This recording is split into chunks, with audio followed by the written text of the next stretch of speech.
ओम नमो भगवते वासुदेवाय. सार्थ सुबोध ज्ञानेश्वरी. लेखन व वाचन सौ मनीषा भास्कर अभ्यंकर, महाराष्ट्र, मिरज 416410. अध्याय 5. कर्मसन्यास योग. संन्यास योग व कर्मयोग यांची तुलना. भाग 4. ओव्या आहेत 32 ते 33.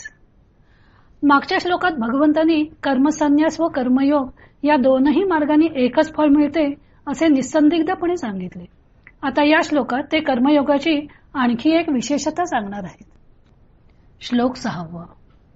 संन्यासस्तु महाबाहो दुःखमाप्तुम योगतः योगयुक्तो मुनिर्ब्रह्म न चिरेणाधिगच्छति. हे महाबाहो, कर्मयोगा वाचून कर्मसन्यासाची प्राप्ती होणे दुष्कर आहे. फलनिरपेक्ष कर्मयोगाचे ठिकाणी रत असलेल्या मुनीला ब्रह्माची प्राप्ती तात्काळ होते. जो युक्ती पंथे पार्था चढे मोक्ष पर्वता तो महासुखाचा निमथा वहिला पावे. अर्जुना, जो निष्काम कर्म करण्याची हातवटी रूपी रस्त्याने मोक्षरूप पर्वतावर चढतो तो परमानंद रूप शिखर त्वरेने गाठतो. येरा योगस्थिती जया सांडे तो वायाची गा हव्यासी पडे परिप्राप्ती काही न घडे संन्यासाची. त्याहून दुसरा ज्याच्या हातून कर्मयोगाचे अनुष्ठान होत नाही तो व्यर्थच संन्यासाच्या छंदात पडतो, परंतु त्याला संन्यासाची प्राप्ती कधीच होत नाही. भगवंत अर्जुनाला सांगतात की कर्मयोगाच्या सहाय्या वाचून कर्मसन्यास कष्टसाध्य आहे. कर्मयोगी मनुष्याला ब्रह्मप्राप्ती अल्पकालात होते.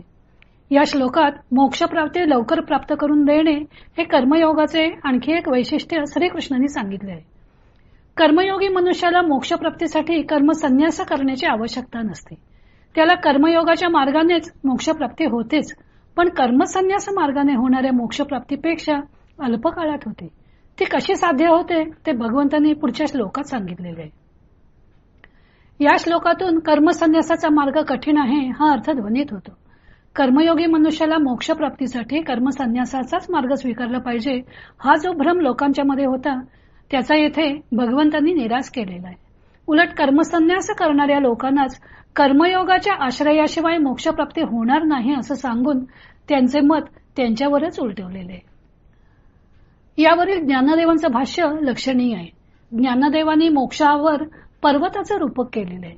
पर्वतावर चढण्यासाठी जसे अनेक मार्ग असतात त्याप्रमाणे या मोक्ष पर्वतावर चढण्यासाठी सांख्य व योग असे 2 मार्ग आहेत. परंतु त्या पर्वतावर युक्तिपंथ म्हणजे निष्काम कर्मचरणाच्या मार्गाने लवकर चढता येते असं त्यांनी सांगितलेलं आहे. पुढे म्हणतात की ज्याच्या हातून कर्मयोगाचे आचरण होत नाही त्याला कर्मसन्यास सुद्धा साधत नाही. कर्मयोग न आचरता जो कर्मसन्यास करू इच्छितो तो त्याचा केवळ हव्यासच ठरतो. त्यामुळे होते काय तर कर्मयोगाचा मार्ग त्याने सोडून दिला असल्यामुळं तो मोक्षप्राप्तीचा मार्ग बंदच झाला आणि कर्मसन्यास कर्मयोगाशिवाय साधत नाही हे न कळल्यामुळं कर्मसन्यासाच्या मार्गानेही मोक्षप्राप्ती करून घेता येत नाही. त्यामुळे तेल गेले आणि तूप गेले, हाती राहिले धुपाटणे अशी त्याची परिस्थिती होते. पुढे कर्मयोगाच्या मार्गाने मोक्षप्राप्ती लवकर कशी होते त्याचे विवरण भगवंत करणार आहेत. तो भाग आपण उद्या पाहू.